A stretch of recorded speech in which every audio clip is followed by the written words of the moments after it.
Tonight, you're not rushing anywhere. You're not trying to be anyone or prove anything or fit inside the outlines of someone else's expectations. Tonight, the world can spin without you, and you're allowed to be still, to breathe, to listen to the slow beat of your own longing beneath the quiet, the kind that doesn't ache but hums, the kind that waits not for forever, not even for tomorrow, but just for one moment to be real. This is the story of one night, a gentle flickering hour where nothing needed to last in order to mean something. A stranger met across a wooden bar whose hands never asked, only waited, whose voice didn't promise, only understood. A night where you didn't fall in love, but you did fall into yourself, held in someone else's silence like a mirror. You won't remember everything, but you'll remember how you felt undressed in words, not in skin.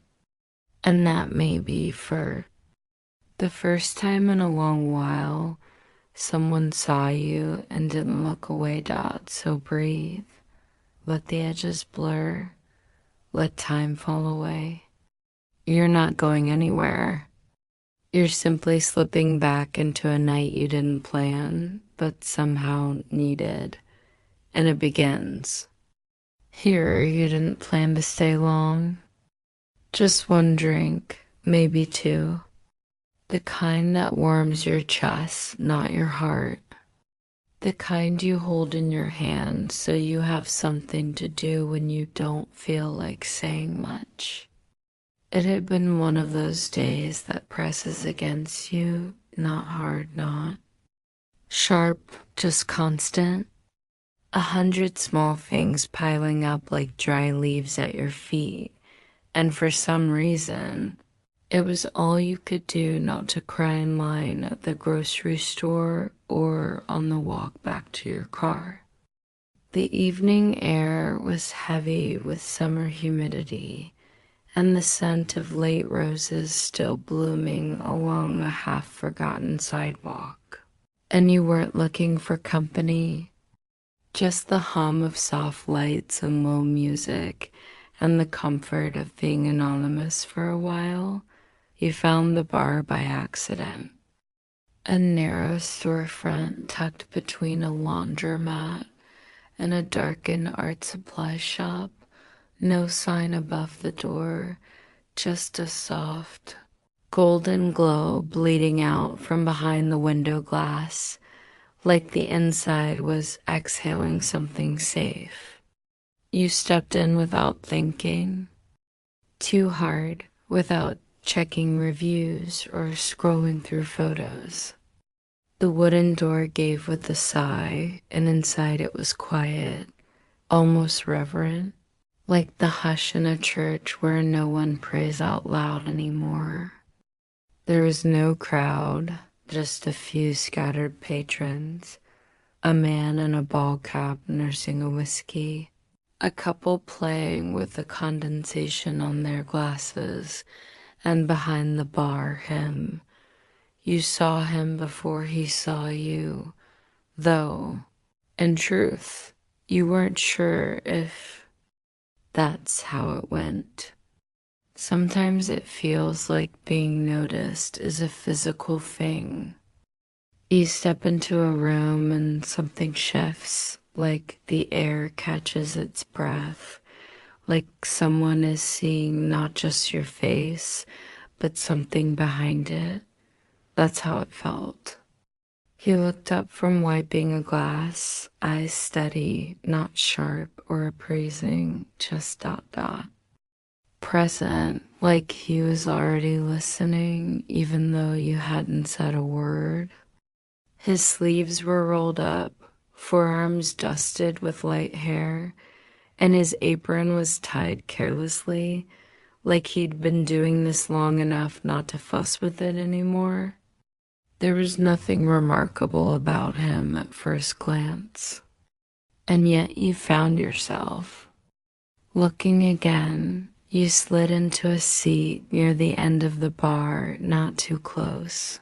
Not where anyone might mistake you for someone looking to talk. But he came anyway, not rushed. Just walking over with the quiet confidence of someone who doesn't need to fill silence to make you feel welcome. He leaned in, braced his hands on the wood, and offered a smile that didn't overreach. "What can I get you?" His voice wasn't deep or silky or anything you'd find in a romance film. It was regular, honest, like gravel underfoot on a walk you didn't expect to take. You paused. You almost said your usual, but then you heard yourself say, "Surprise me." He arched a brow, just a flick, and nodded. "All right, trust me then." You nodded without hesitation, which surprised you because you don't trust easily, not even with drinks. But something about him, about the way he held that pause, like he was giving you space to change your mind without judgment, made you feel not safe exactly, but steady. Like you didn't need to protect yourself. Here, he moved with quiet precision, pulling bottles without showmanship, without the flair some bartenders use to cover nervousness.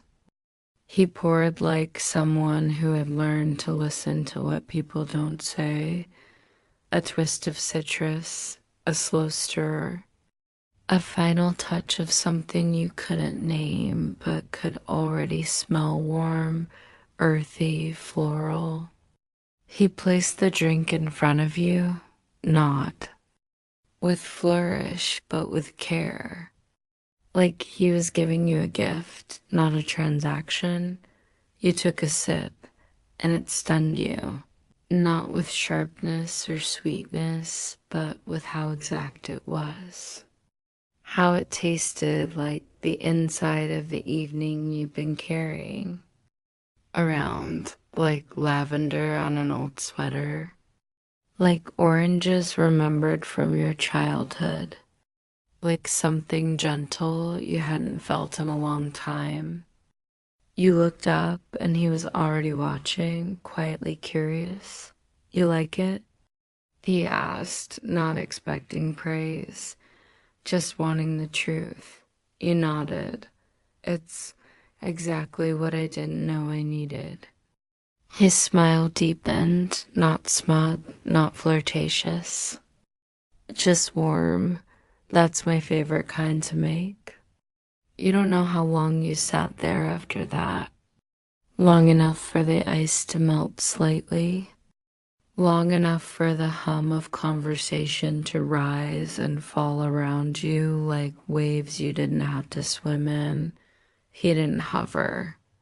He moved through the space with ease, checking on others, refilling glasses, wiping down the bar in smooth, meditative lines that every so often his eyes would return to you. And every time you felt it like a touch that didn't need to land. Eventually, he came back, leaned on the bar again, said, "You look like someone who thinks more than she says." You tilted your head, unsure whether to be flattered or exposed. "Is that a problem?" He shook his head slow. "No, it's just rare someone walks in here and doesn't try to become someone else." You looked down at your glass, tracing a droplet with your fingertip. "Maybe I'm just too tired to pretend." Maybe that's exactly why you're interesting. And you smiled, but you didn't say thank you, because it didn't feel like a compliment. It felt like an observation. Like he was seeing something you hadn't offered, but also hadn't hidden. The night unspooled gently after that.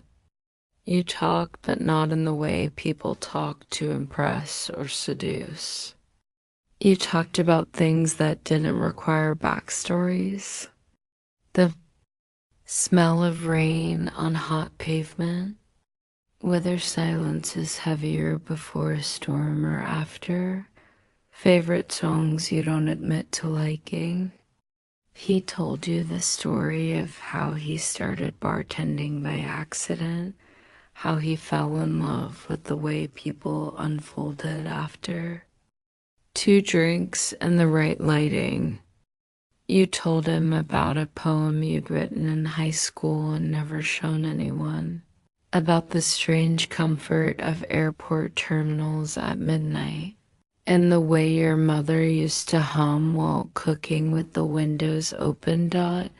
It felt like speaking through a half dream, not because you weren't fully awake, but because everything had softened, edges, fears, the need to be anything but what you were in that moment. At one point, you laughed, really laughed, not the polite kind you offer in most conversations. He leaned in slightly, eyes crinkling, and said, "That's a sound I wish I could bottle." And something fluttered in you.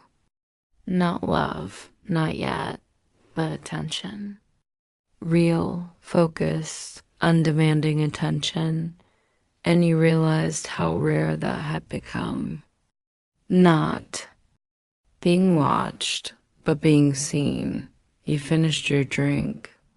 He poured you another different this time. Something darker, richer, like an invitation to sink in. And you did.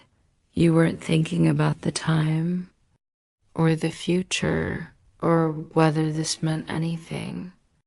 You were only aware of the way his presence felt like a space you didn't have to shrink to fit into. Eventually, the bar grew quieter. The couple left.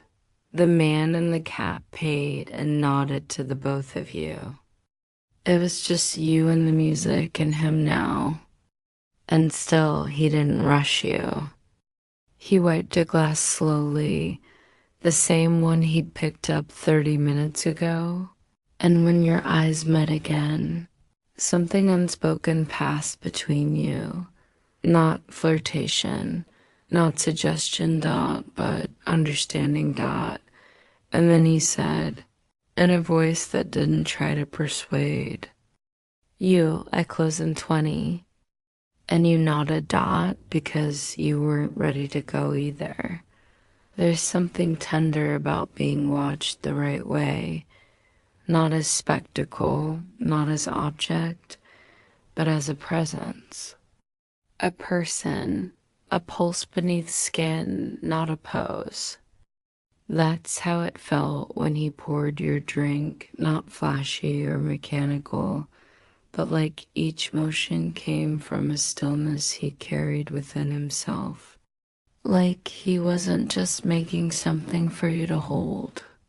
He was noticing what you needed before you said it aloud.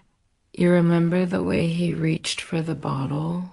How his fingers wrapped around the neck like he was greeting something familiar? No wasted movement, no show. His eyes flicked once to your face, to check, perhaps to ask permission in that silent way he had, as though he didn't want to give you something you weren't ready to receive. And you nodded, just barely, and that was enough. The ice dropped softly into the glass, clinking like distant bells. He turned the spoon between his fingers slowly, not like a bartender, but like someone listening for something you couldn't hear an echo, maybe from a place inside you that hadn't spoken in years. There was no rush. He let gravity work with him, not against him. The citrus oil misted over the rim like breath, and the drink came together like a sentence he hadn't rushed to finish. You found yourself leaning in without realizing it, not to get closer to the drink, but to be near the care he was pouring into it. It's strange how we notice the absence of something only when it appears again. You hadn't realized how long it had been since someone had done something just for you, without transaction or motive. You'd grown so used to speed, to the cold efficiency of digital menus and names barked out at counters, to people who didn't look up when they handed you change, to eye contact that slid away before it could settle. And now this, a drink poured like a gift, like an invitation, like a moment he hoped you'd sit with, not go past. When he placed it in front of you, he didn't speak right away. He just looked at the glass, then at you, then back again. You could see it. He was watching, not to impress, but to witness. To see what your face would do when it tasted something that had been quietly made just for it. You lifted the glass. It was cool in your hands. There was condensation already gathering on the side, delicate and precise, like the breath of something. Alive. You took a sip, and you closed your eyes. It tasted like something you didn't have a name for. Not because it was exotic or unfamiliar, but because it was intimate, subtle, like a feeling that returns before you can explain it. There was warmth in it, whiskey, perhaps, or something aged and ambered. But there was sweetness, too, not cloying, more like memory. You tasted something herbal on the edge of it, lavender, maybe, or thyme, and something floral that made you feel like you were standing on a balcony in a city you used to dream of, looking out over rooftops at dusk when you opened your eyes. He was still there. Still watching, gently, his arms folded on the bar now, chin tilted down slightly, as though he didn't want to interrupt the way the drink was speaking to you. This one's called a hollow lantern, he said, voice quiet. You tilted your head. Why? He shrugged. Because it glows without showing everything. Like something warm, but not obvious. It's meant to linger. You smiled into your glass. It does. He nodded, satisfied. Not with himself, but with your response. As though the drink's success wasn't in how well he made it, but in whether it gave you what you didn't know you needed. You let the quiet stretch between you again. There was no pressure to fill it. The silence felt deliberate, sacred even. In that stillness, you looked at him longer than you had before, not just the shape of his jaw or the softness of his eyes, but the way he held space. He was handsome. Yes, but not the kind that makes you stumble. More the kind that builds over time. The kind you trust first, then ache for later. He had the kind of mouth that looked like it had kissed people carefully. The kind of posture that told you he didn't. need to dominate a room to be noticed. He reached for a cloth then, slowly wiping the counter in front of you. You sensed he did this not out of habit, but as something to occupy his hands when the silence between strangers began to feel tender. And still, he didn't leave. He stayed there within arm's reach, not pushing forward, not pulling away. Sipped again, and again the drink surprised you. Not because it changed, but because you changed while drinking it. Your shoulders lowered, your breath grew longer. You realized for the first time that day you were actually tasting something, not just consuming it, that it was slowing you down, that it was reminding you what it felt like to be gently undone by intention. Do you make that for everyone? You asked after a while. He shook his head. Only when it feels right. You looked down at the drink, at the curve of the glass. The way the color shifted amber to gold under the pendant lights above. What does it mean that it felt right tonight? He met your eyes, unflinching. It means I noticed you. It wasn't a line. It didn't land with the weight of seduction. It simply settled between you like truth. You swallowed once, felt the warmth move through your throat into your chest. You don't talk much, he said. You smirked. Neither do you.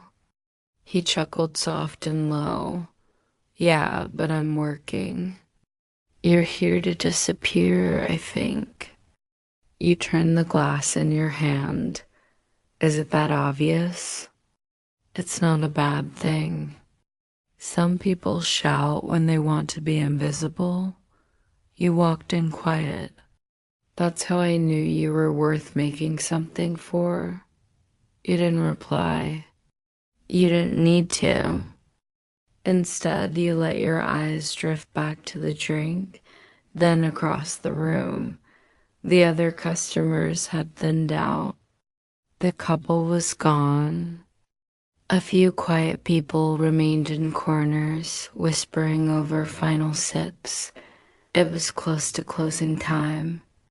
You could feel the night folding in on itself, but you weren't ready to leave yet. He moved away briefly, tending to a few glasses behind the bar, but you could still feel his presence like heat from a fire you weren't standing near anymore. You watched the way he moved, precise but unhurried, like time was something he'd learned to handle gently. He didn't check his phone, didn't look at the clock, just moved with a rhythm that felt entirely his own. You thought then about how rare that is to find someone so comfortable in their own stillness, who isn't filling space just to prove they exist, who doesn't reach to entertain or perform, but simply arrives. You felt something shift in your belly, soft and low, like water turning in a tide. You hadn't come here to feel anything, but somehow, in the shape of his silence, you'd found something beginning Dot when he returned. He placed a fresh glass of water beside you. Unasked for, you'll think me in the morning, he said. You laughed quietly. You assuming I'll stay out that late? He grinned. I'm assuming you'll want to remember tonight clearly. There was something about the way he said that calm, matter of fact, that made you realize how much he respected the space between you. He wasn't angling, wasn't pushing. He was offering a night that could unfold softly without pressure, without storylines or expectations. And somehow that made it feel all the more intimate. You touched the glass. You're not like most bartenders, and you're not like most customers. There it was again, that hush between words, the noticing, the listening. You were no longer sure where the drink ended and his attention began. And as the night deepened around you, you let yourself wonder for the first time in a long time what it would feel like to be held by someone who doesn't need to define. You to want you. Who can sit with you like this, quiet and close, without reaching to solve anything? Someone who, instead of taking away your silence, simply pours into it. The conversation began where most stones were soft, some were sideways, no introductions, no lists of jobs or cities or ages, just a gradual drift into words that didn't require context. You weren't trying to impress each other, and maybe that's why everything that passed between you felt like something real, not curated, not planned. Just two people leaning slightly toward each other in the hush of a nearly empty bar, saying things that didn't need names to be understood. You talked about colors, strangely enough.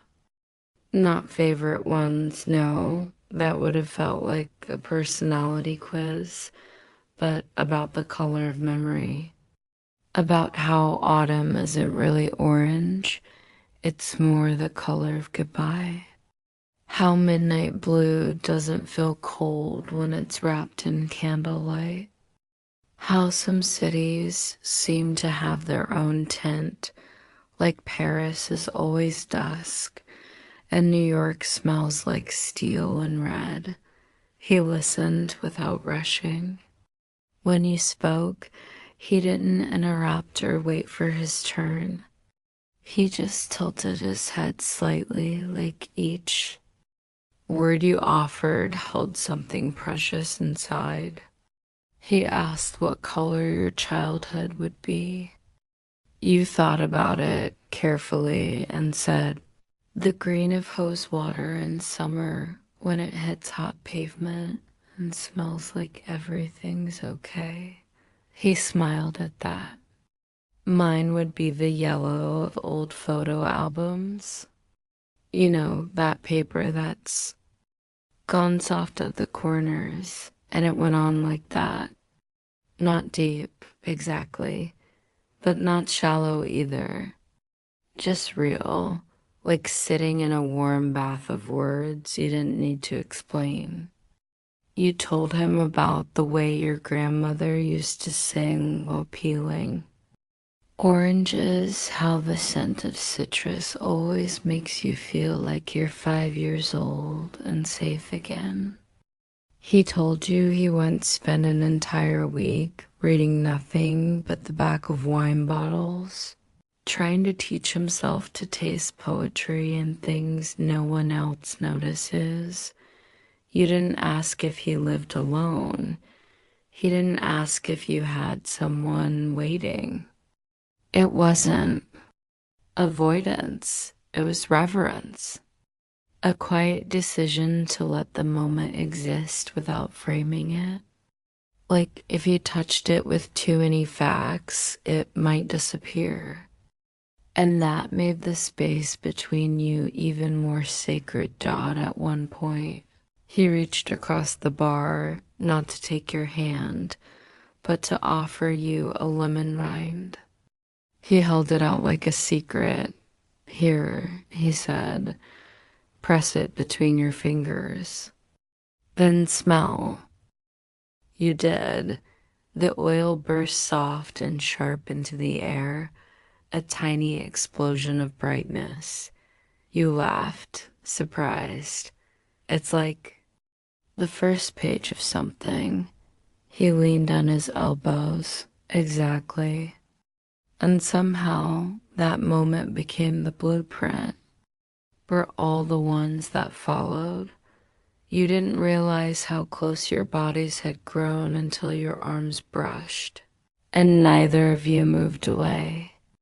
Not by accident, not out of boldness. Just the kind of nearness that builds when people stop measuring it. The bar was nearly empty now. Music played low, something old, something with a voice that rasped like weathered wood. The candle near. The register flickered a little each time someone opened the door to leave, but no one new came in. The night had claimed you both. He asked you then if you'd ever believed in fate. You thought for a while before answering, not really. You said, but I do believe in timing. That maybe we don't get what we want when we want it, but sometimes the exact thing we didn't ask for shows up the moment we're too tired to pretend we're fine. He nodded slowly, eyes not leaving yours. Yeah, that's what this feels like. You didn't ask what this was. You didn't need to. But words hung there like low smoke, fragrant, unfinished, true.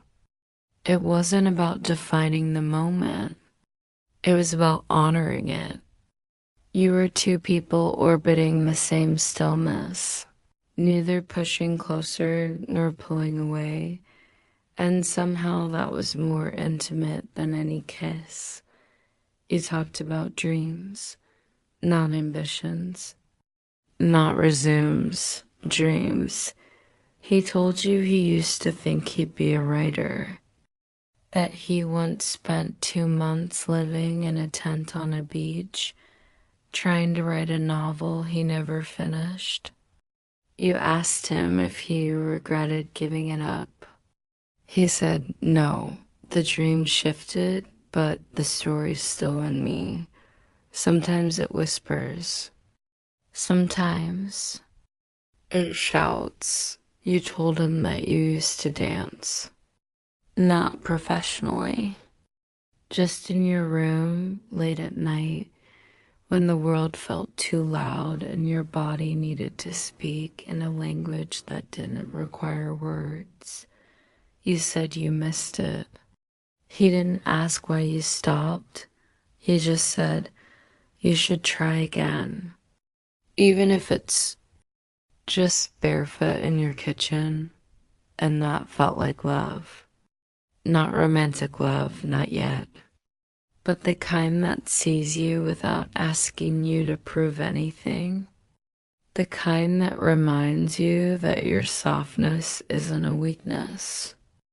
That maybe the parts of you that ache are the same parts that shine out as the night we're on. You found yourself laughing more. Not because he was funny, though he was, but because something inside you was loosening. The kind of laugh that escapes when the armor begins to fall away. You teased him about how seriously he takes his garnishes.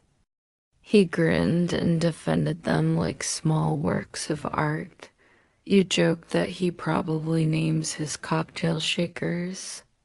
He admitted he does. There's this one, he said, holding up a vintage silver shaker with a dent in the side. Her name's Margot. She's temperamental but elegant. You shook your head, laughing. You're ridiculous. He raised his glass to you. I prefer romantic, and something fluttered inside you then.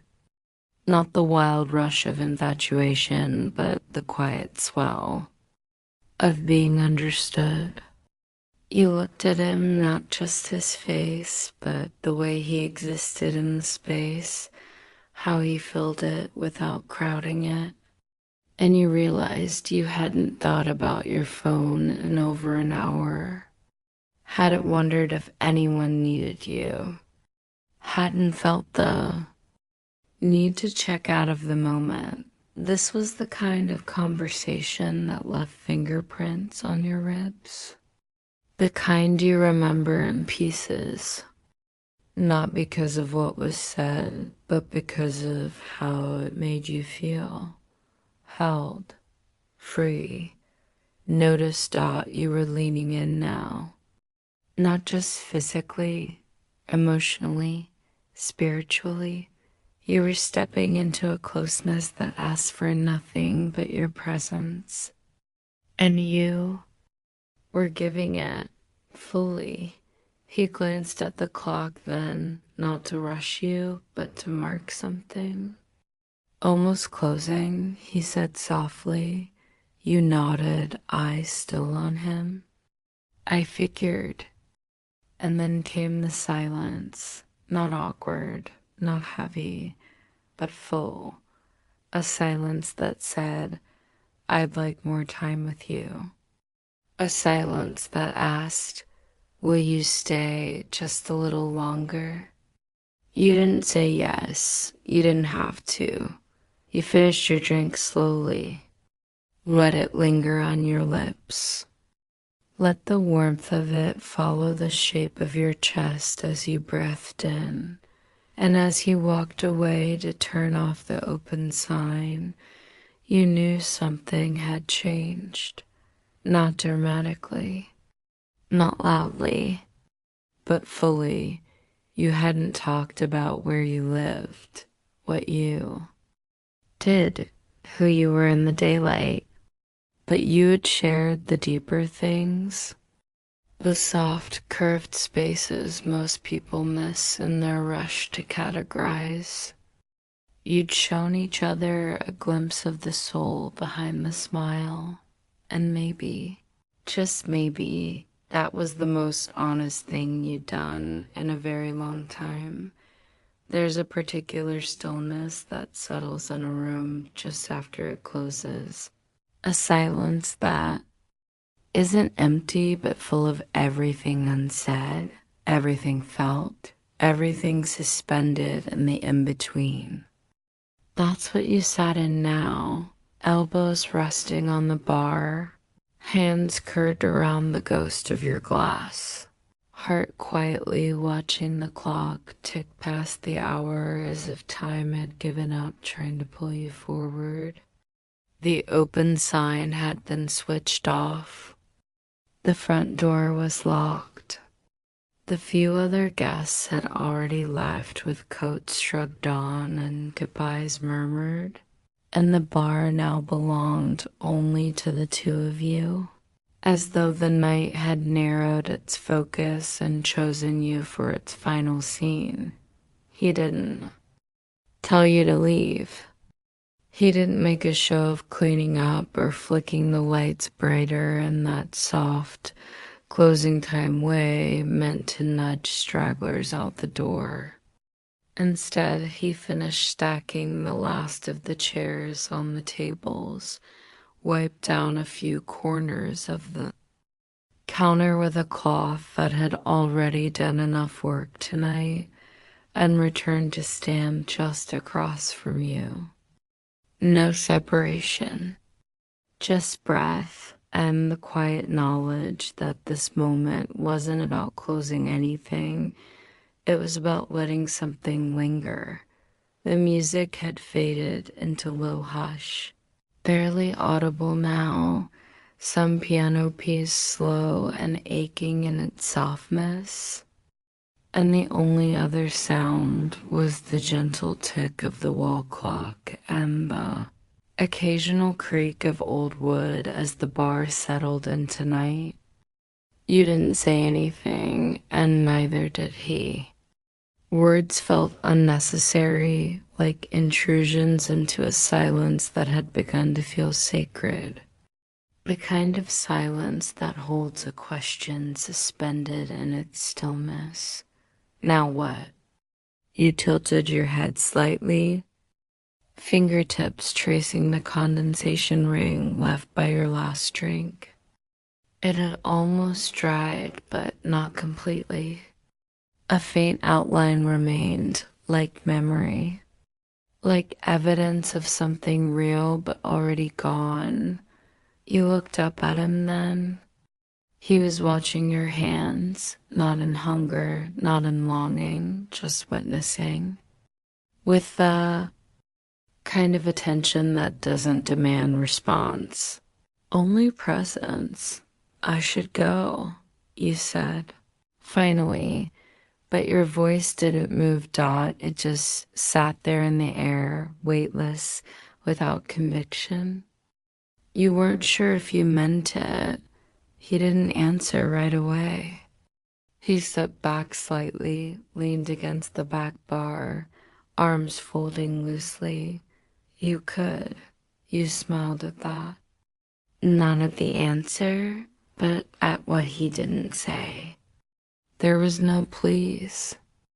Stay, no, don't go. No leaning in to catch your wrist like in the movies. He was giving you your own agency even now. Especially now. And if I didn't? You asked. He shrugged with a softness that didn't diminish the moment.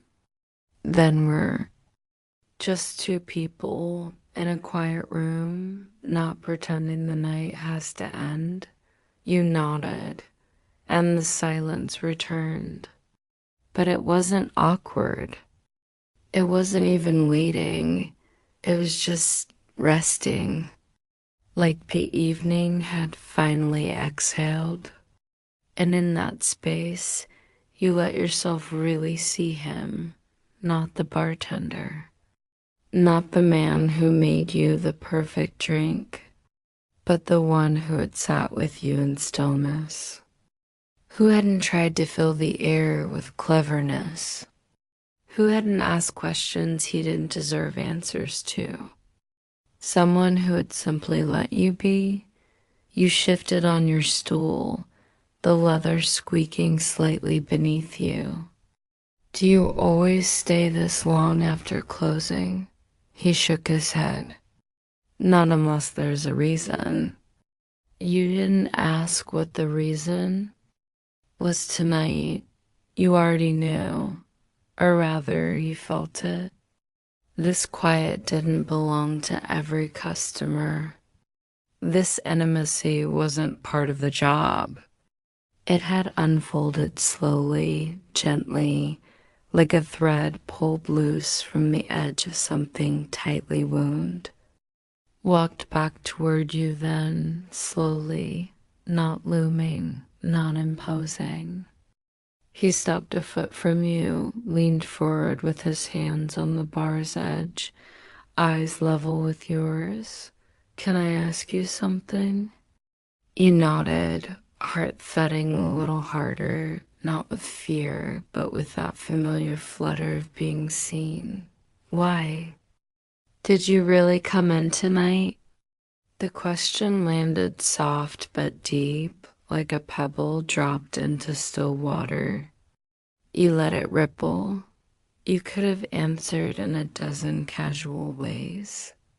You could have said you were just thirsty, that you liked the glow from the window, that you needed to get out of your apartment.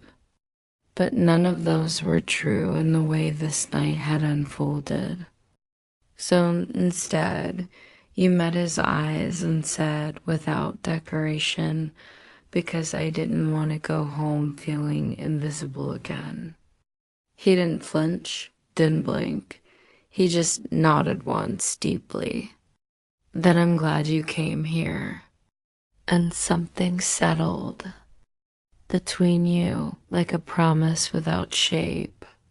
You both stayed there, the bar stretching between you like a shoreline. You could have stayed that way all night. But after a long pause, he glanced over his shoulder toward the back of the bar. I was gonna make tea, he said casually. Would you like to stay for a cup? You almost laughed. Tea, of all things. After the drinks, the quiet, the unraveling tea. But it made perfect sense. It was gentle. It was warm. It was an offer, not a request. And it was a way to keep the moment without forcing it into something else. You nodded. Yeah, I like that. He gestured for you to follow, and you slipped off the stool, surprised at how steady your legs still felt. The bar's back area was narrow, filled with low shelves and crates of citrus, jars of syrup, an old record stacked against a small speaker. He moved with quiet familiarity, filling a kettle, lighting the small burner. You stood nearby, not needing to touch anything, just watching the way he moved. Chamomile okay? He asked. You nodded. Perfect, and it was. The smell of it soon filled the space soft, almost grassy, with a hint of honey and warmth. He handed you a mug, and you cradled it with both hands, the ceramic warm against your palms. You didn't sit this time. You stood near the little back wall, shoulder leaning against the exposed brick, eyes half lidded from the slow comfort of everything. He took a sip of his own tea, then glanced at you sideways. We're gonna forget each other in the morning, aren't we? You looked over. Do you want to? He took a long breath. I don't know.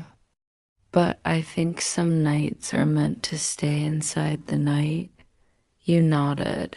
You understood. This wasn't about exchanging numbers or planning coffee.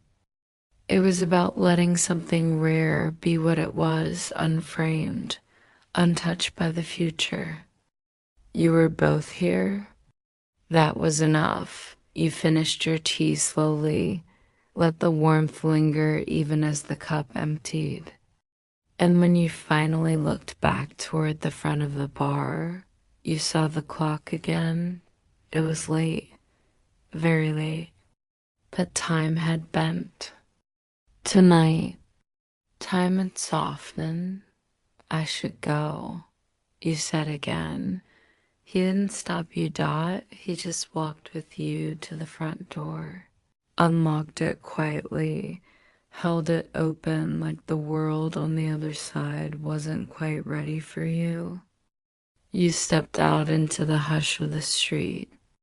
It had cooled, the air kissed with fog, the pavement still damp from a forgotten drizzle. You turned back once. He was still watching you, still steady, still silent, and as the door clicked shut behind you, you felt it not an ending, not a departure, just the continuation of something that had always been waiting inside you.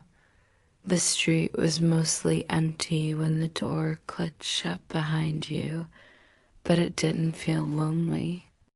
It felt like the hush right after a song ends, when the last note lingers in. The air, and you're not sure if you should move yet. You paused under the awning, hands in your pockets, chin tilted up just enough to feel the soft kiss of damp air on your cheeks. The pavement shimmered faintly under the street lamp, wet from a rain you hadn't seen, but could now smell in the earth. Somewhere in the distance, a car passed, its headlights gliding over the curb like a quiet breath. Everything felt slowed down, stretched out, like time hadn't quite caught up to you yet. You didn't walk away immediately, not because you wanted to be asked to stay, but because something inside you hadn't left yet. Your body had stepped outside. but your attention was still in the softness of the bar, the scent of chamomile and ceramic, the faint scrape of his shoes across old wood, the way his voice seemed to wait at the edge of silence rather than chase it away. The night had not released you. It had merely changed shape.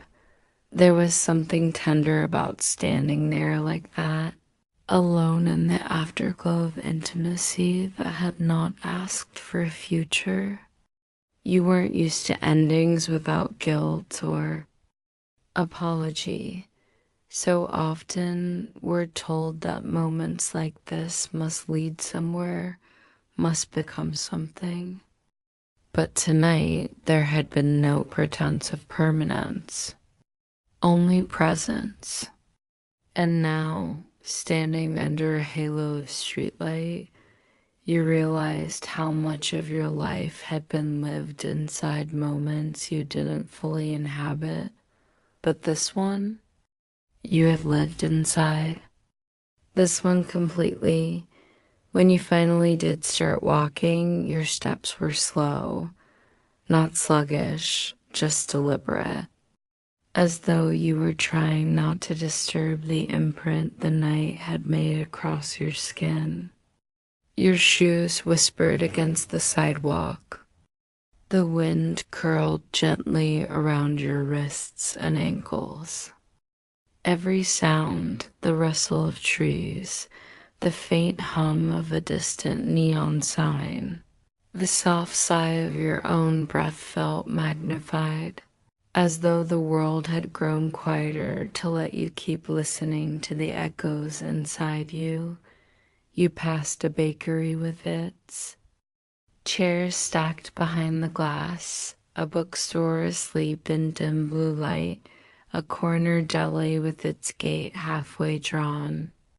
All familiar, all unnoticed on most days. But tonight they glowed faintly, like old friends nodding in acknowledgement. You were different now, not in any loud or visible way, but in the soft, aching way that only comes when someone's attention rearranges you just slightly, just enough to remind you that you are not invisible. Your phone buzzed once in your pocket. You didn't check it. Not yet. Not because you were avoiding reality, but because you were still inside something delicate. To reach for the phone would be to rupture the stillness, to invite the day back in. You weren't ready for that. Not yet. A few blocks later, you passed a narrow alleyway between two old buildings, and for a reason you couldn't quite name, you paused again.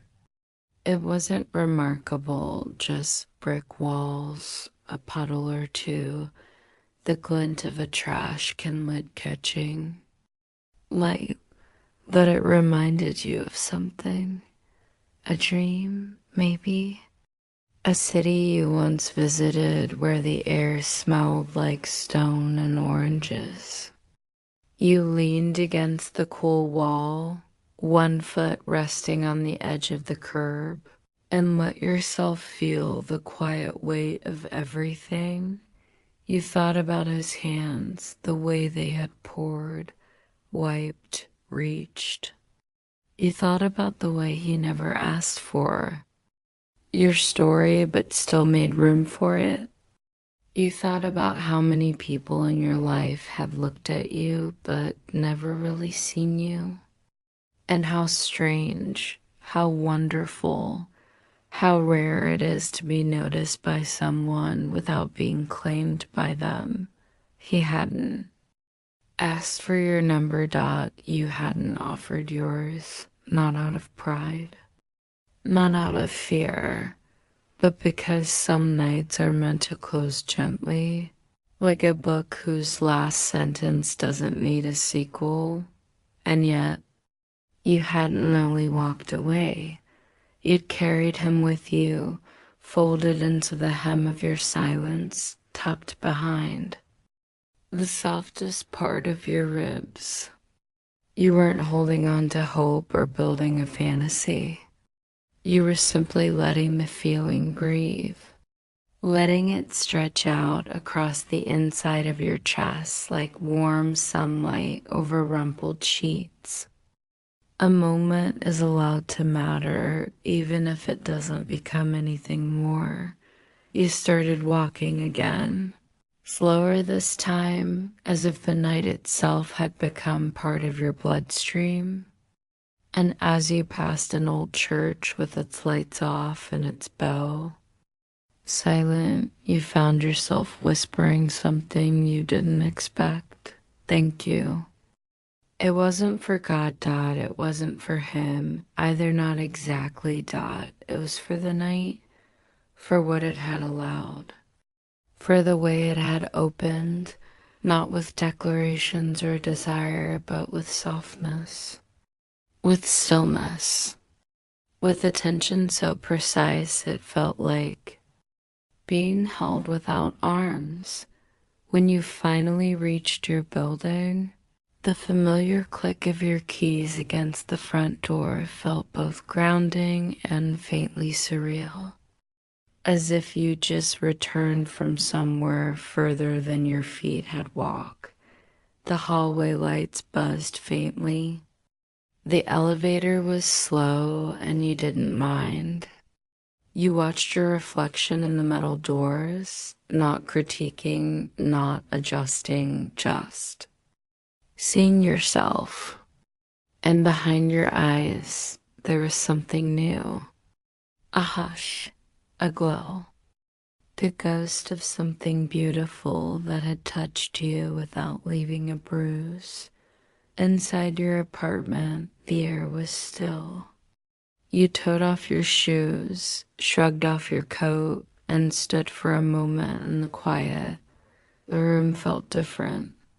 Not changed, but made more visible by contrast.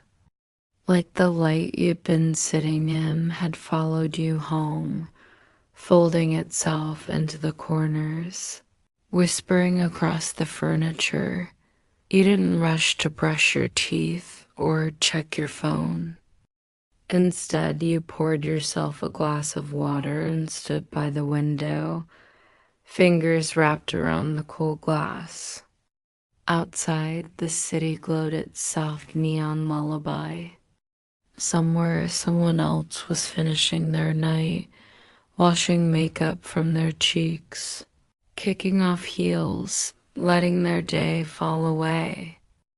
And here you were, a little breathless, a little tender, full of a story that didn't need retelling to be real. You closed your eyes, just for a moment, and let the night settle inside you. Not every moment becomes a memory, but this one would. You knew that, and it wouldn't haunt you. It wouldn't make you ache with what ifs or weigh you down with longing. It would simply rest there, quiet, warm, a tiny constellation in your chest, forever blinking gently, reminding you that even fleeting things can be beautiful. You didn't walk away from him. You walked back to yourself, Dot, and sometimes that's the best kind of arrival. You assumed it would fade. That after sleep took the softness of night and folded it under dreams. Your memory would do what it always does, tuck everything away, blur the details, erase the edges. That he would become just another outline, the kind that slips gently, out of focus once you're back inside the machinery of day. The way most strangers go, faces you can't recall a week later, conversations that feel more like echoes than sentences, emotions that vanish like steam on a bathroom mirror. But it didn't happen like that, Dot. His face stayed, not loudly, Not in every thought, but in the quietest corners, when you were rinsing your face in the morning and the warm water curved over your cheek in just the same way his eyes had once traced it, or when you made tea in the kitchen and found yourself waiting for the smell to shift the way it did when he handed you that ceramic mug with his steady hands, or when you paused at your window without meaning to, and the curve of the moon caught your breath in that same way his smile had, small and knowing and a little sad dot. It was an obsession. It wasn't longing dot, it was presence dot, as though part of the night hadn't ended when you left. As though something had followed you, not a ghost, but a hum. A warmth that moved inside your ribs without needing permission. You thought you'd forget. His eyes first, but no. That was the thing you remembered best. Not their color that had already faded into something in between, but their way. The way they didn't flinch when you looked directly back. The way they waited, listened. The way they didn't consume you, but made space for you. That kind of gaze doesn't leave easily. It becomes something internal, something mirrored. In the way you begin to see yourself after someone looks at you like that, you'd wake up some mornings with the impression of that bar still clinging to your skin, the warm wood beneath your elbows, the smell of citrus and lavender and old stories. You'd roll over in bed, press your face into the pillow, and feel for a second like you were still there, still leaning towards someone who didn't ask you to shrink or sparkle. Just someone who let you be quiet without thinking your silence was a puzzle to solve. Dot, and the strangest part, you didn't want to forget. You didn't reach for distraction. You didn't rush to overwrite the memory with something new. You didn't scroll through photos or lose yourself in work or try to define what it had been, because you knew deep down that naming it would only make it smaller, that letting it exist, tender and unnamed, was the most honest way to keep. It was a day, about a week later, when you passed a bar downtown with windows fogged by the press of evening inside, and something in you stopped, just a flicker, just long enough to remember the sound of ice dropping into glass and the feel of your hands wrapped around something thoughtfully made. You didn't go in. It wasn't that bar, but the memory rose. Anyway, not sharp, not demanding, just a gentle pull, like a tide returning to shore. You wondered what he was doing now. Not in the way of wondering if he missed you, but wondering if he too carried something from that night inside him. If his fingers remembered the curve of your glass. If his hands remembered your steady, quiet, resting on the bar like a story waiting to be read. You didn't need answers, but you let yourself wonder, because some wondering is soft. It doesn't ache, it just lingers. Sometimes it would surprise you where the memory surfaced, in a note of music, in the quiet pause before a train departs, in the way a stranger's voice sounds when they say your name without rushing it. These were not ghosts. These were echoes of care. And in a world so fast, so consuming, so eager to move on, Those echoes were precious. You even caught yourself.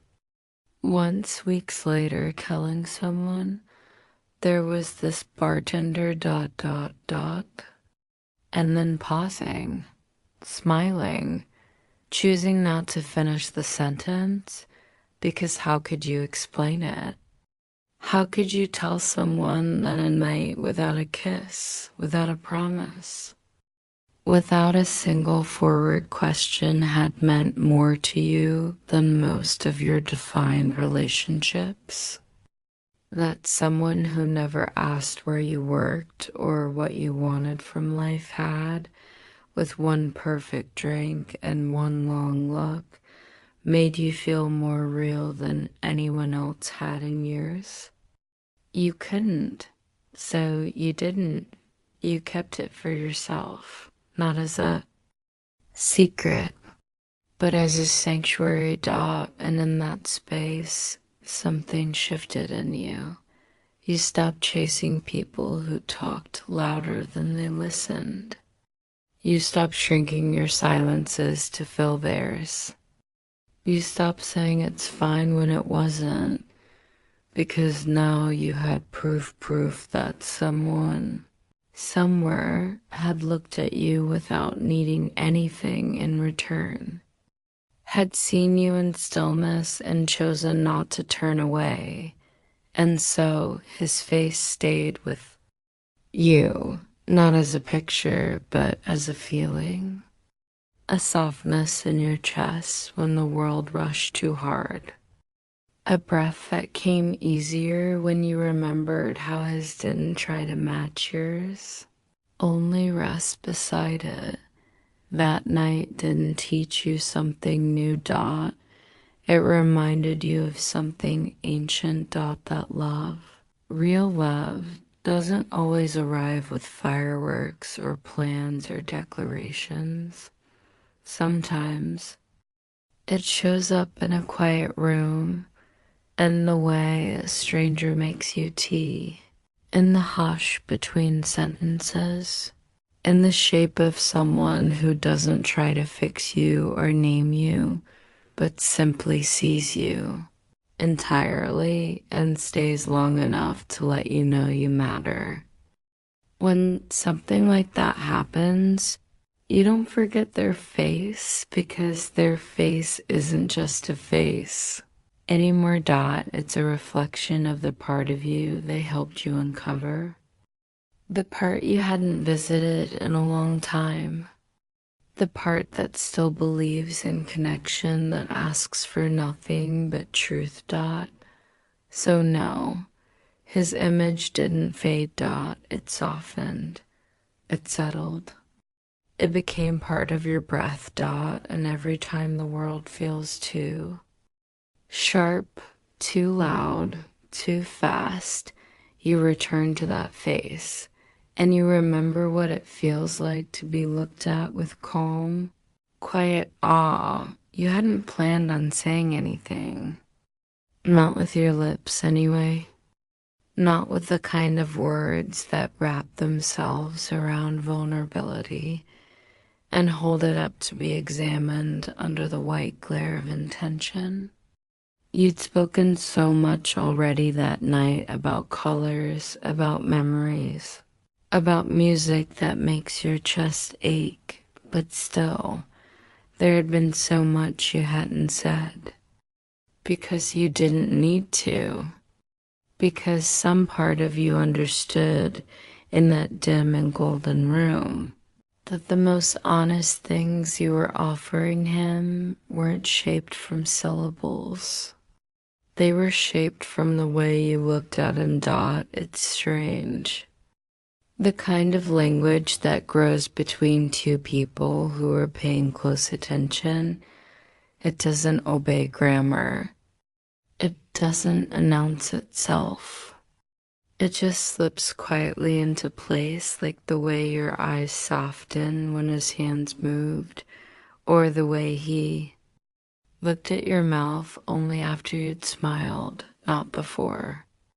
There was nothing predatory in it, nothing rehearsed, just awareness. Just the slow, steady drawing of invisible lines between the features of a face and the feelings they summon. You hadn't realized how much you were saying until later. Not until you played the night back in your mind like an old film reel, slowly and carefully, looking not just at what happened, but at how.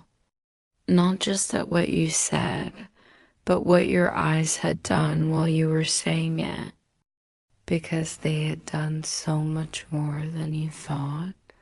You remember it now, that moment when he turned his back to wipe down the bar. Just for a second, and you let your gaze linger on him without flinching. That unguarded second where you allowed yourself to see him not just as a presence in a room, but as something softer.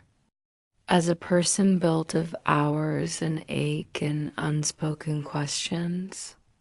The way his shoulders rose slightly with breath. The way his neck held a slight curve of weariness, not from you, not from the night, but from something quieter life, maybe. You watched him like someone watches rain trace its path down glass, not with hunger, not with impatience, but with curiosity, with reverence, with a strange, swelling tenderness you hadn't known you were still capable of. And in that moment, your eyes said everything your voice had not yet dared. And then there was that later moment when he came back. When you turned toward him and caught his gaze before it settled. You had expected him to look away like most do when they're accidentally caught in too much noticing. But he didn't. He held it. Steady, gentle, a little surprised maybe, but not afraid. And you wonder now if he had noticed how much you were giving away just then. If he knew your gaze wasn't just a glance, it was a quiet confession, because you weren't flirting. You weren't teasing. You were showing him something most people don't get to see. And it's always the eyes, isn't it? They betray you in the most beautiful ways. They widen when something inside you softens. They narrow slightly when you're protecting something tender. They shine when you remember. They dull when you ache.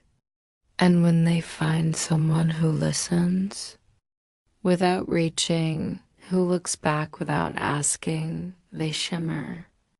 Not because of love, not yet. But because of possibility, because of relief, you didn't mean to say it all. But you did. You told him, without a single word, that it had been a long time since someone listened like that you were tired of being the second, thought that your softness was not weakness, that you hadn't planned to say. But now that you had, you weren't quite ready to leave. You told him you were grateful. You told him you were curious. You told him you were scared, not of him, but of how easy it felt to be near him. And he heard. It thought maybe not all of it, but enough, because his eyes changed too. You saw it. In the way he stopped reaching for the rag he'd been using, and instead just rested his palms flat on the bar, grounding himself in your gaze. In the way the edges of his mouth twitched like he wanted to say something, but decided not to because the moment didn't need it. In the way his eyelids lowered slightly, not in boredom, not in tiredness, But in the hush of presence, the room had still, and the conversation, for a few long seconds, moved entirely through eyes. You didn't think about how you looked, didn't worry about what your expression might reveal, because in that moment, you weren't trying to hide anything. You were being fully barely blinking just being seen and later. When you sat alone in your room with the lights off and your legs curled beneath you, you thought about how rare that is. How often your eyes have scanned crowds for safety, for exits, for someone to smile first. How often your gaze has been shielded, redirected, forced to pretend it didn't notice what it did. But not that night. That night, your eyes had been unafraid. Not because he earned it, not because he asked for it, but because something in the room made it possible. You realize now that we say more in the seconds between sentences than in the sentences themselves. That connection lives in the quiet glance someone gives before they speak, in the way their eyes pause on your mouth when you say something that matters, in the way two sets of eyes can meet across a room and decide without ever making a sound that they'll be gentle with each other. You had never looked at someone like that before, not someone you'd only just met, not someone who might disappear before dawn, but you had, and it changed you, because now you can't unknow what it feels like to speak with nothing but breath and eyes and still be fully understood. You carry it with you now, that gaze, that night, that brief, shining moment when your eyes said all the things your lips weren't ready to admit. And he answered not with words, but with stillness, and that, in the quiet language of souls, was more than enough. There's a strange kind of peace that settles over you when you stop needing something to become more than it is. It doesn't come immediately. It comes after. After the wondering, after the what ifs, after the gentle ache of what happens now. It arrives quietly, like the sky turning pale just before dawn settle, slow, easily missed unless you're paying attention. But once it's there, you feel it settle into your bones like a kind of grace. You don't need more. You don't need later. You just need to remember what was and allow that to be enough. That's what this night became for you. Enough, not in a half-hearted way, not in a settling kind of way, but in the rarest kind of way, the kind where something lands in your chest so softly, so fully, that you don't feel the need to hold on tighter. You don't chase it. You don't cage it. You just let it stay where it belongs. The truth is, you didn't leave that bar hoping to see him again. That thought flitted in. Yes, like a breeze under a door. But it didn't plant itself. It didn't root. Because this wasn't a story about what happens next. It was a story about what happened then. And that, in its quiet entirety, had value. You'd spent so much of your life measuring meaning by what follows, by what lasts, relationships defined by milestones, friendships weighed by years, Moments given worth only if they built toward something. But this undemanding, wordless understanding taught you that sometimes the moment is the destination, that not every meeting is a prelude, that sometimes people are constellations, you don't chase them, you simply look up and let them light something inside you for a while. The morning after, you didn't reach for your phone to check for a message. There wasn't one. There wasn't supposed to be. You didn't expect it. And still, your chest didn't tighten. Your stomach didn't sink. Because your body already knew some nights are whole even without echoes. You moved through that day a little softer, not distracted, not dazed, just smoothed at the edges, as if something had been gently sanded down. The way he'd listened to you, the way you'd looked at him, the way silence had stretched without breaking. It left a glow behind, a warmth in the quiet corners of your day, like the aftertaste of something rich and slow and rare, and you found yourself smiling more easily, not at people necessarily, but at moments. The way sunlight moved across your floor, the way your tea steeped into the water like a slow dance, the way your own breath sounded in your ears when the city fell still for just a second. You were more in your body, more in your skin, not because he changed you, but because he reflected something back to you that had always been there. Your capacity for stillness, your hunger for soft connection, your right to be exactly as you are without dressing it in armor.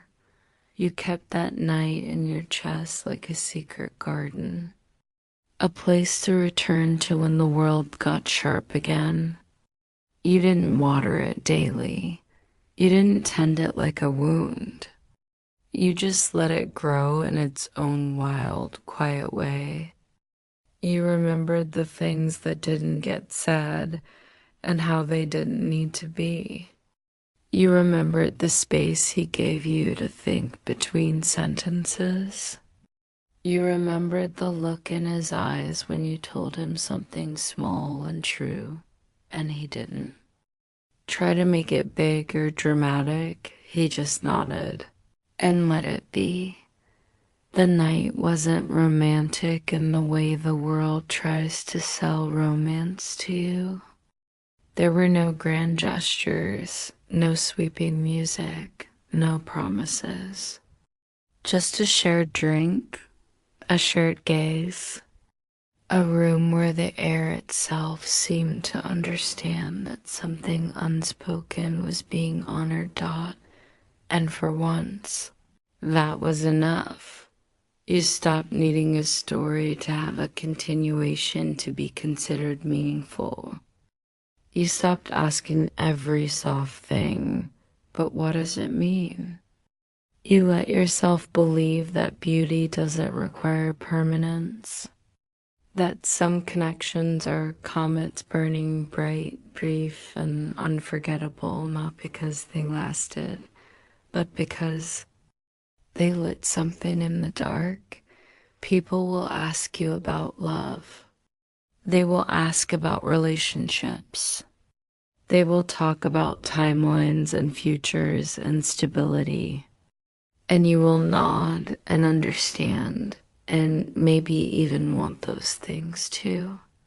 But you will also know quietly that sometimes love arrives in quieter forms, in fleeting moments that don't ask to stay, but still choose to visit, in kindness with no expectation, in intimacy that doesn't demand a title.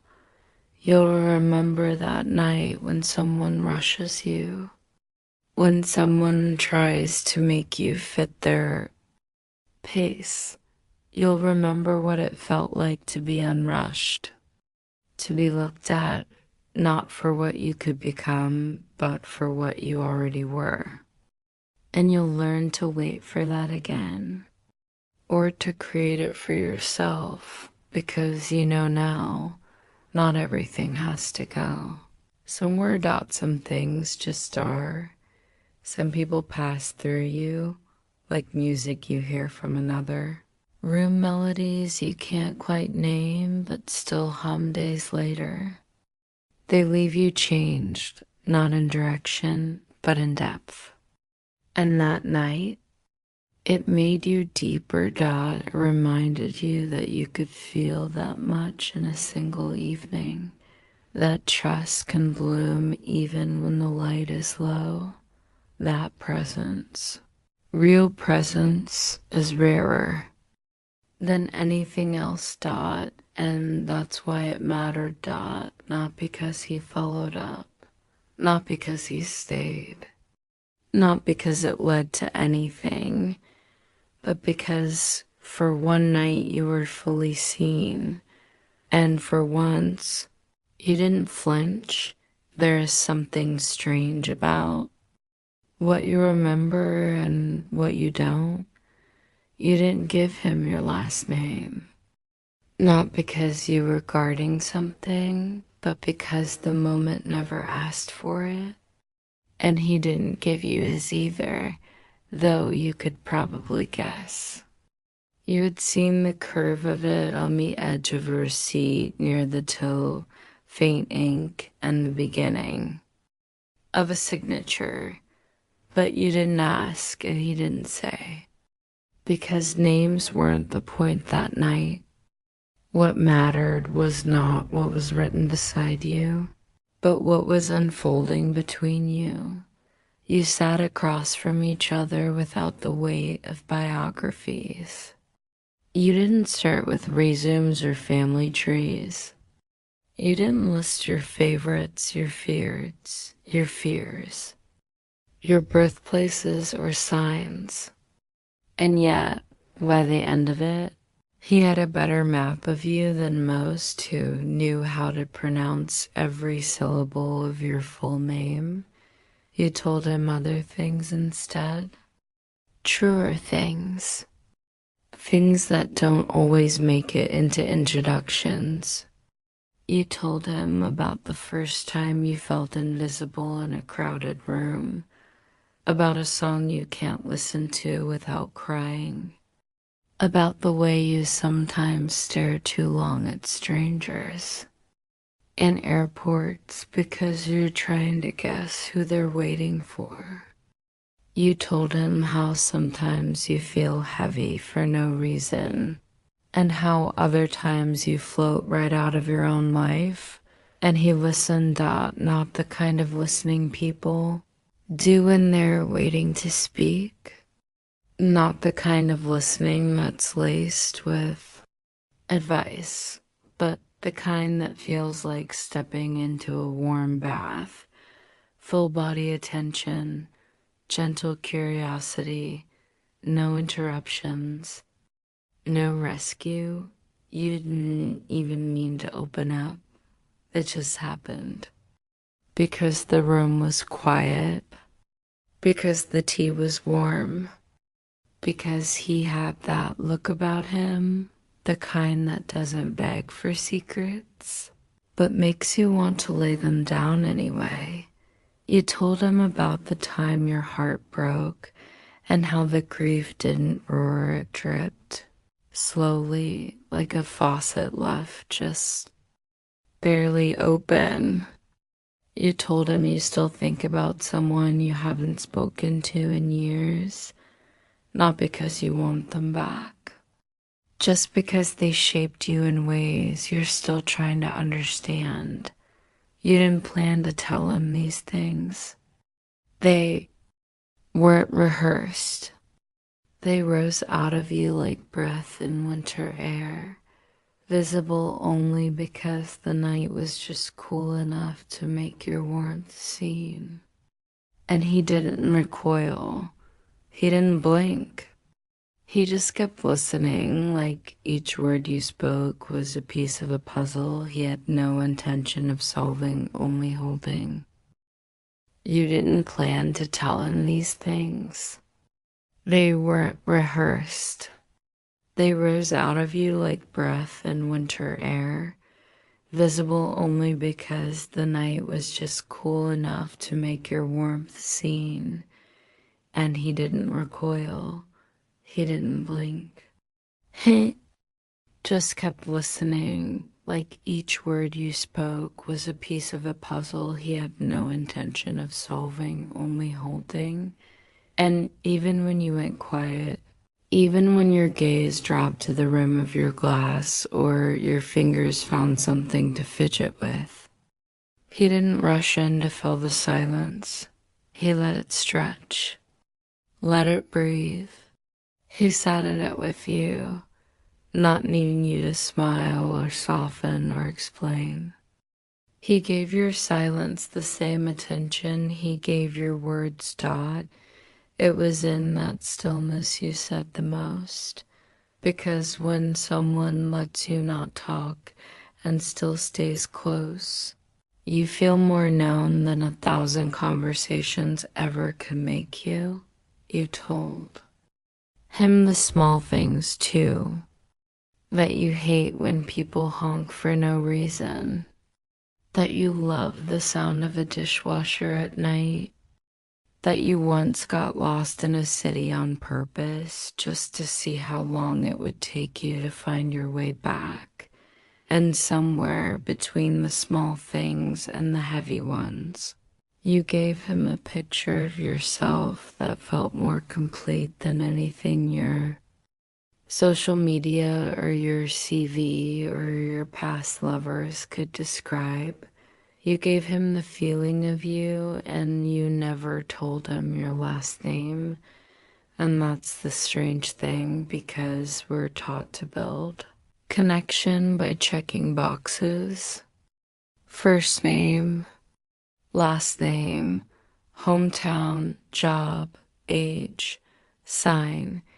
And yet none of that came up, and still you felt known. Because knowing isn't always data. Sometimes it's just the ability to sit with someone in their rawness and not look away. You wondered later if he remembered everything you said. You wonder still, but maybe that's not the point. Maybe it's not about retention.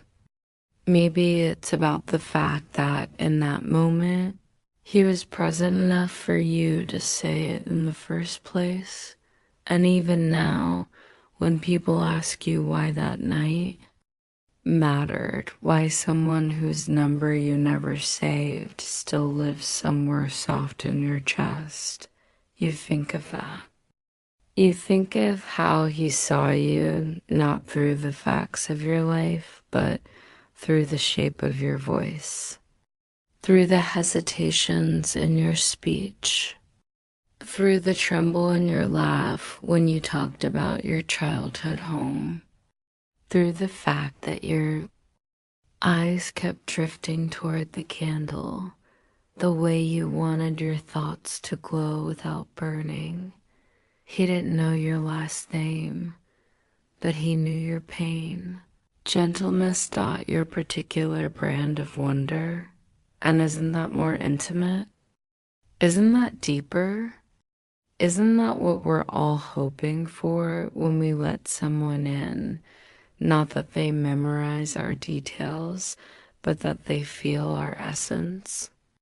You could have told him your name, could have written it on a napkin, could have pulled out your phone, typed it into his contacts, watched as his fingers scrolled through autocorrect suggestions. But you didn't, because the story wasn't meant to leave that room. Not fully. Not officially. Some stories don't need to be carried. Forward to be carried inside Dot, so no, he doesn't know where you live. He doesn't know what you do on weekends. He doesn't know your middle name or your coffee order or what your laugh sounds like when it's surprised, but he knows the kind of person you are when the world finally slows down enough for you to breathe. And you know the kind of man he is when he's not being anything for anyone but himself. You met each other not as characters in a script, but as people stripped down to the barest versions of themselves. And that's why it mattered.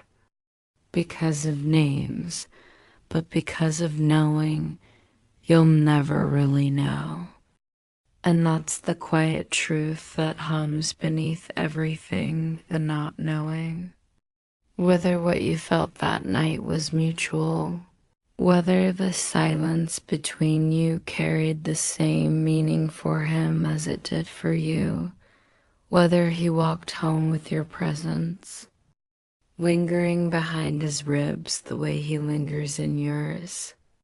There is no answer waiting. There never was.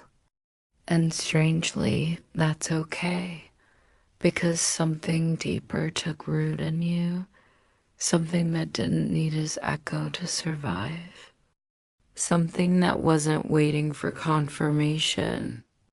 You didn't leave that night carrying hope like a question mark. You left it carrying peace like a period. Whatever it was, whatever it meant, it happened, and it mattered. That's enough. There's a strange freedom in that, and not knowing, and letting go of the need to be held in return. What stayed with you wasn't whether he felt the same thing. What stayed was you in that room, being entirely and absolutely real. No filter, no performance, no role to play. Just you unfolding and being met with gentle attention, because for once it wasn't about his eyes. It was about yours, what they showed, what they offered, what they didn't hide. It was about the way your voice came out softer, not because you were shrinking, but because you didn't need to shout to be heard. It was about the way you existed there, not more than you are, not less, just exactly. And that's something no one can take from you, even if he forgot your name by morning, even if he never thought of you again, even if for him you were a blur of kindness wrapped in candlelight. Dot for you. It was something else. Dot. It was proof that your softness still had space in the world, that you could be vulnerable and not be diminished, that your stillness could be felt without being interrupted, that you could sit across from someone, open like a window in spring, and not be asked to shut. You don't need to rewrite the night in your memory to make it something it wasn't. You don't have to layer meaning where there was only moment, but you also don't have to shrink it. Don't have to strip it of its glow just because it didn't stretch into something more.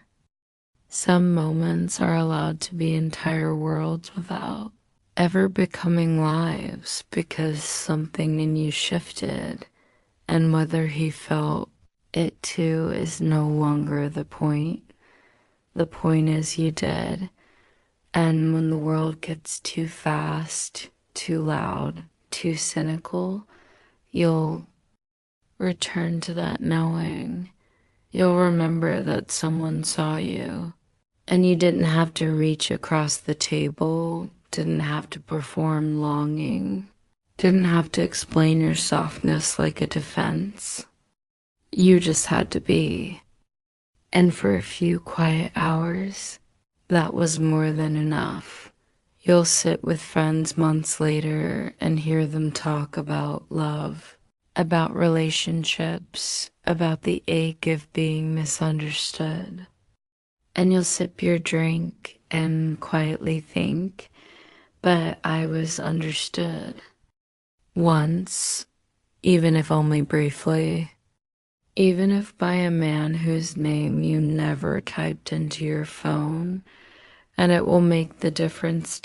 It will remind you that it's possible, that your kind of realness doesn't go unnoticed forever, that there are people, maybe not many, but enough, who know how to stay quiet in the presence of truth, who know how to see what others skim past, who look not at the version you polish, but at the version that breathes in between.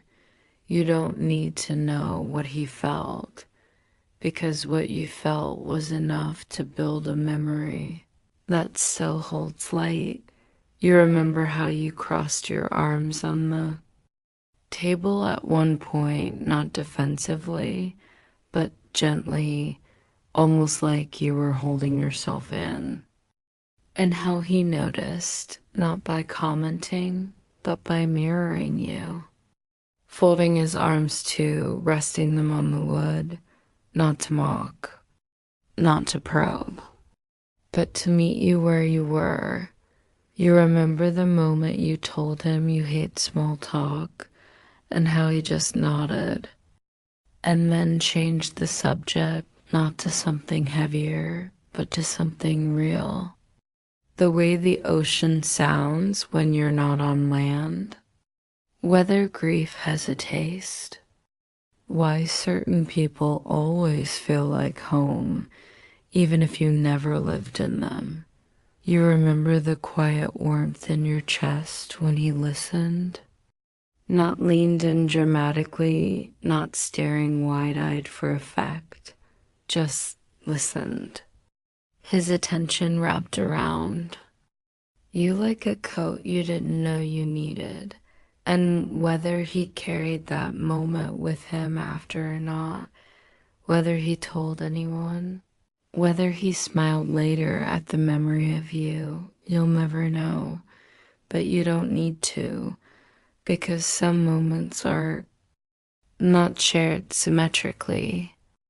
They are shared completely. And sometimes that's better, because what that night gave you wasn't a future with him. It was a future with yourself. Softened, you walked out of that place feeling more intact than when you entered.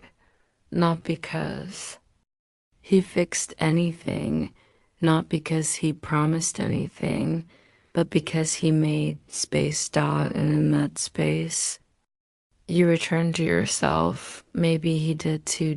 Maybe he went home and sat in silence for a while.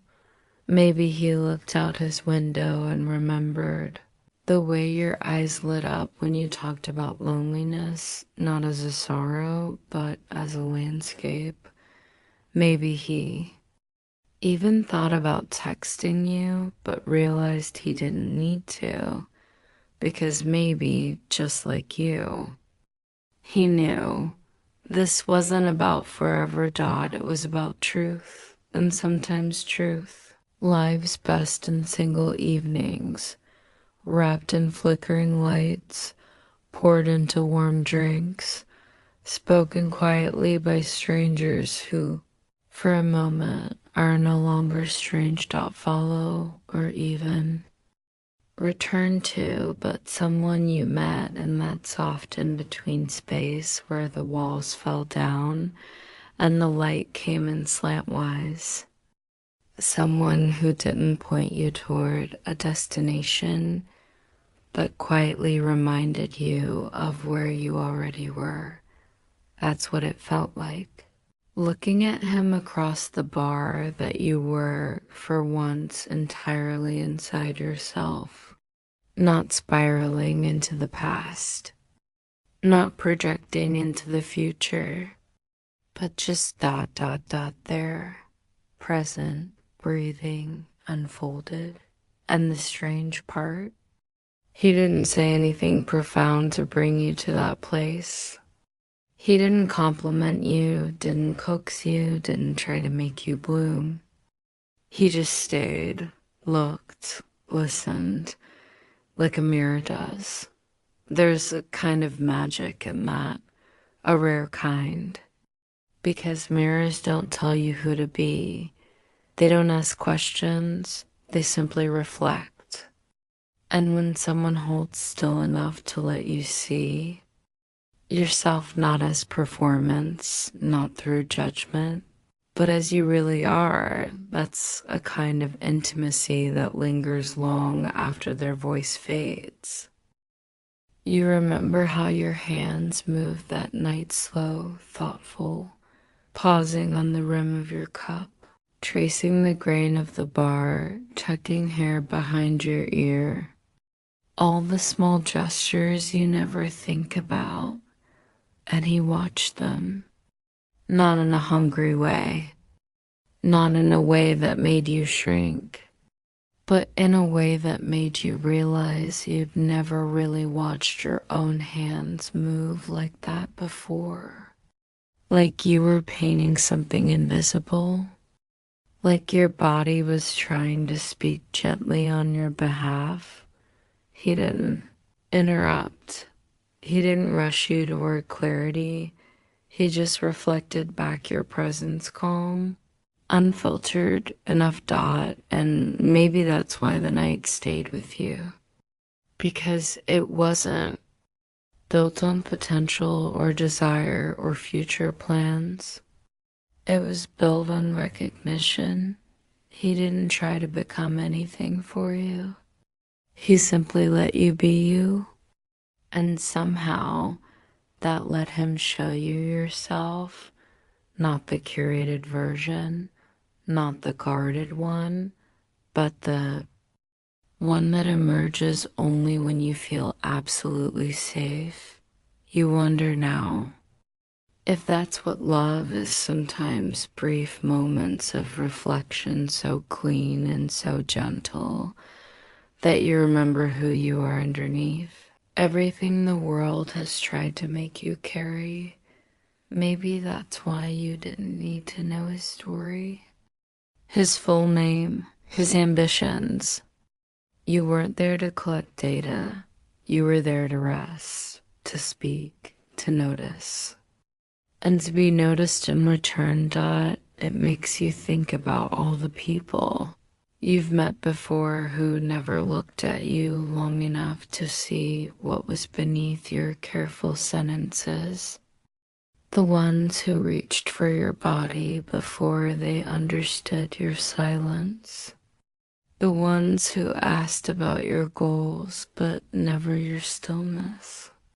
The ones who stared at you but never saw you. He was different. He didn't ask you to tell him who you were. He just left enough quiet space for you to remember. And now that the moment is over, now that the night has folded itself into memory, you realize it wasn't about what could have been. It was about what was. And how rare that is in a world so obsessed with where things are going. You didn't need a beginning, middle, and end. You just needed a mirror. And he gave that to you. Sometimes at night when you're brushing your teeth, or folding laundry, or lying on your back listening to the radiator hum, you think of him. Not in longing, not in regret, but in that way you remember a dream that felt more real than the waking world. A dream where you saw yourself clearly, fully, and with so much more softness than usual. He gave you back to yourself. That's what a mirror does. And now, when the world tries to blur you again, when it pushes you into boxes and titles and performances, You can return to that night, to that quiet bar, to that hour where your truth didn't need explanation, to that reflection, brief and golden, that reminded you who you are when no one's asking anything of you. Maybe he never thought of himself that way. Maybe he walked home and let it all dissolve. Just a shift in his evening, another kind stranger in a long string of faces.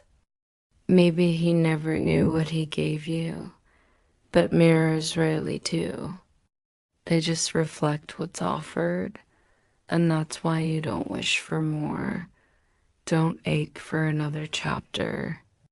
Because sometimes the most beautiful gift someone can offer isn't a future, it's a moment of clarity, a brief window into your own soul, untouched by noise, warmed by light.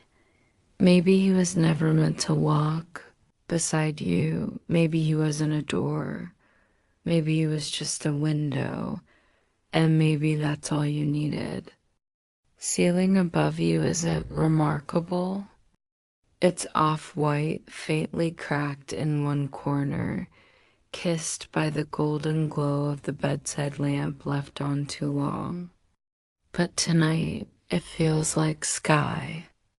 Not the kind of sky that stretches with possibility, but the kind that holds you, that wraps itself around your still body and says nothing because nothing needs to be said. You lie there, your head rising and falling slowly on the solid rhythm of his chest, and you let the ceiling take the shape of stars. Not because you're dreaming, but because the night itself has become a constellation. You don't ask him what this means. You don't need to. He isn't holding you in the way people do when they're afraid you'll leave. He's just there, arm beneath your shoulders, breath soft against the crown of your head, fingers resting quietly in the hollow between your ribs and your hip.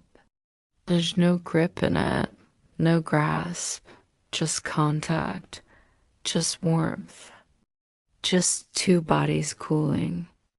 Slowly in the quiet after dawn and still, nothing feels cold because this shared breath, this stillness, this aftermath, it's not about what comes next. It's about what is. You've both slipped past the need for shape, for definition, for names or numbers or what are we? You're not puzzle pieces. You're not halves. You're not threads hoping to braid. You're just two people lying still after the most honest conversation two bodies can have. You stare up at the ceiling and try not to memorize this. You try to just let it be. But your mind, always hungry to hold, begins mapping the moment anyway. The exact slant of the light. The way the shadows from the curtains flicker like candle flames. The faint hum of a fridge in another room. The pulse beneath your ear. You don't want to cling to this, but you do want to keep it. Not forever. Just a little longer. He shifts just slightly, and you realize he's not asleep either. That makes you feel a little less alone inside your thoughts. There's something sacred about both being awake in the silence, like you're floating together in the hush of something neither of you wants to break. You remember his voice hours earlier, the way it carried and curled around the room, the rasp in it, the steadiness, the quiet humor. But now there's no talking. Now his breath says more than his voice ever could. You think for a flicker of a moment about all the people you've lain beside in your life, some whose names you no longer remember, some whose promises still ring in your ears, some whose touch never made it all the way in. And then there's this stranger who feels less like someone passing through and more like a quiet answer to a question you didn't realize you've been asking for years. Not, will you stay? Not, do you love me? Just this, can I be this real and still be held? And the answer for now is yes. You close your eyes, not because you're tired, but because you want to listen better to the breathing, to the rhythm, to the silence wrapped in comfort. It's not dramatic. It's not cinematic. It's not some epic finale to a love story, but it's true. And that you're learning is the rarest kind of ending, because most nights end abruptly, a goodbye, a door, a silence too sharp. But this one, it drifts, it lingers, it exhales.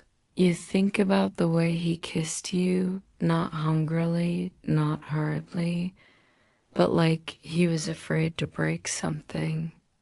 The way your fingers had found his jaw like they'd been there before. The way everything had unfolded like a breath you'd both been holding for years. You think about the slowness, the reverence, the way he touched you, not like he was trying to get something, but like he was returning at dawn, and now here you are. In the quiet, nothing loud remains. Just the soft weight of presence, just the hum of skin against skin, just the ceiling, still sky-shaped above you. You don't move. You don't speak. You just lie there and let it be exactly what it is, the end of something beautiful that never asked to begin. And somewhere inside you, this moment will blur, the edges will fade. You won't remember the exact words, the exact angles, but you will remember the feeling, the being held without questions feeling, the no one needs anything right now feeling, the we dash can dash, just dash be dash here, dash together feeling. That stays, even when everything else slips away, even when morning comes, even when names are lost and lives move forward, and the night becomes just another glowing story in the folds of your chest. You'll remember the ceiling and how it looked like stars not because of the light, but because of how you felt beneath it, weightless, seen, safe, you don't need to wrap it in meaning. You don't need to follow it anywhere. Some stories don't walk with you, they simply rest with you for a while, like a hand placed gently on your back, like the echo of a name never asked, like the warm hush after a shared laugh in a room lit too softly to be real. The night passed. The stars blinked and faded. The city outside remembered how to be noisy again. But inside you, something quieter remained. Not his name, not his number, just the shape of being seen. The feeling of not having to explain it's okay that it ended. It's okay that you never asked him what came next. Because not every beautiful thing belongs to the future. Some belong only to a single mate, One bar, one gaze, one long moment of truth stretched across a wooden table and two beating hearts. Now, let it settle inside you. Let it fade like the last light on the ceiling. Let it soften everything sharp. You were real. You were held, and that is enough. Good night.